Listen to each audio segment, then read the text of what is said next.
जय हिंद दोस्तों। आज मैं आप सभी को एसएससी जीडी जो न्यू वैकेंसी आई है उसके बारे में बताने वाली हूँ कि इसमें आयु सीमा जो एज लिमिट है क्या है और इसकी शैक्षिक योग्यता, वेतन, एग्ज़ाम और सिलेबस, इसमें सब संपूर्ण जानकारी आपको प्राप्त होगा। तो इसलिए भी वीडियो को अंत तक ज़रूर देखिएगा। तो देखिए, इसमें देखिए जर्नल, ओबीसी, एससी एसटी सब में एज लिमिट जो होता है अलग अलग होता है।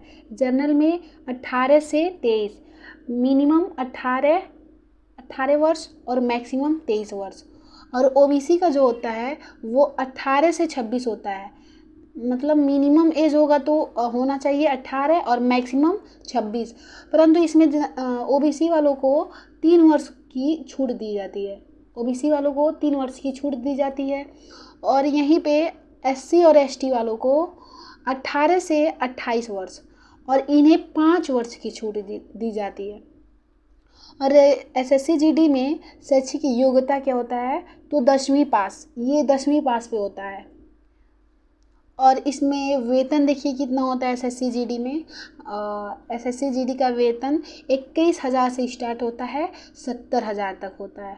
और पेपर जो होता है वो ऑनलाइन होता है, न कि ऑफलाइन। ऑफलाइन पेपर नहीं होता है, ये ऑनलाइन पेपर होता है। आगे देखिए, अगला है कि कौन कौन से सब्जेक्ट आते हैं।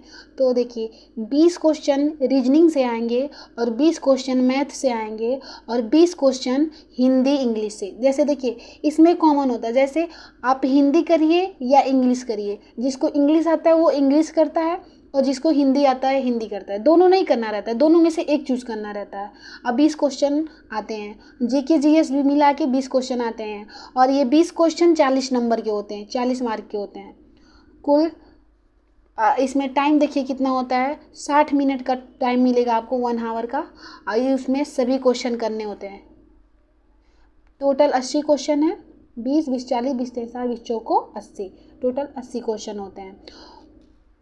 और देखिए इसमें निगेटिव मार्किंग क्या होता है, प्रत्येक एक उत्तर अगर गलत, मान लीजिए एक उत्तर आपने गलत कर दिया तो उस पर आपके जो सही उत्तर किए हैं उसमें से 0.25 मार्क्स काट लिए जाएंगे, निगेटिव मार्किंग होती है। आगे देखिए, अब आगे सिलेबस की बात कर लेते हैं कि हिंदी में क्या क्या आता है।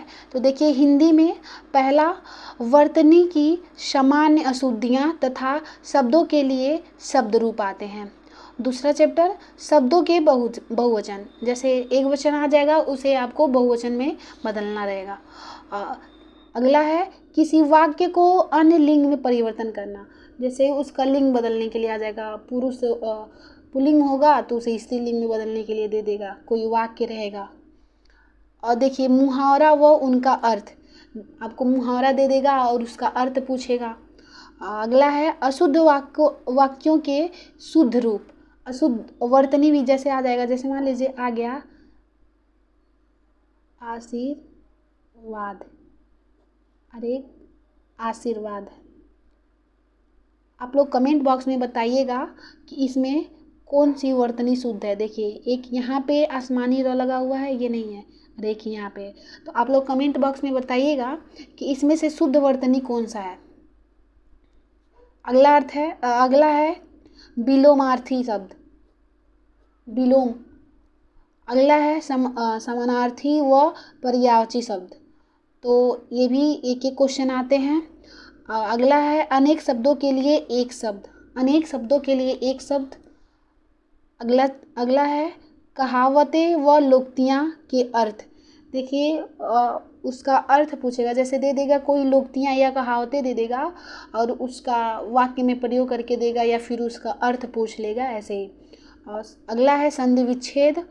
और अगला है क्रिया से भाववाचक संज्ञा बनाना। मान लीजिए कोई क्रिया दे देगा, कोई क्रिया है उससे आपको भाववाचक संज्ञा में परिवर्तन करना रहता है। अब भाववाचक संज्ञा कौन से होते हैं, जैसे जिसे हम प्लेट में नहीं परोस सकते वो भाववाचक होते हैं, जैसे प्रेम, जवानी और घृणा इत्यादि।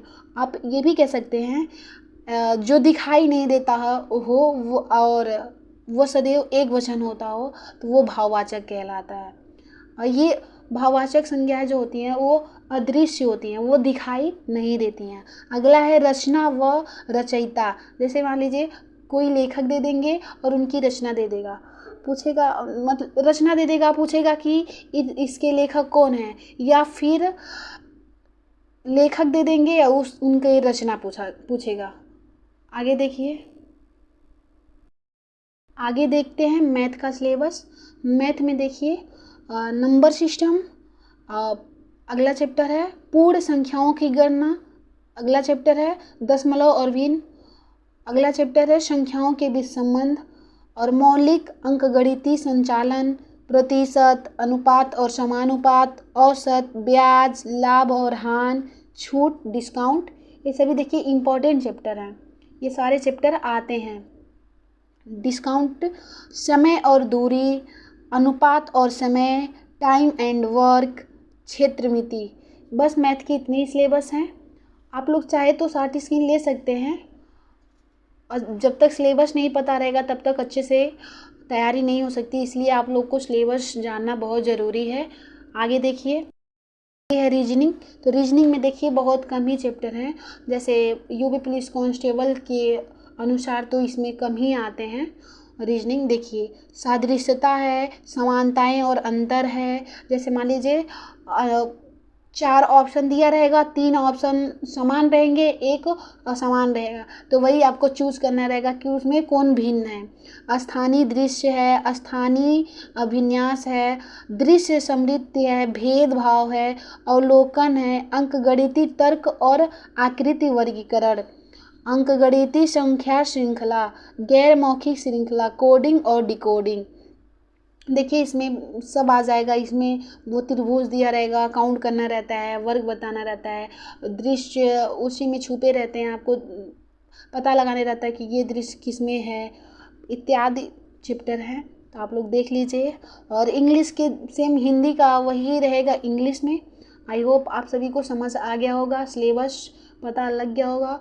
तो फिर मिलते हैं अगले वीडियो में। Thank you so much.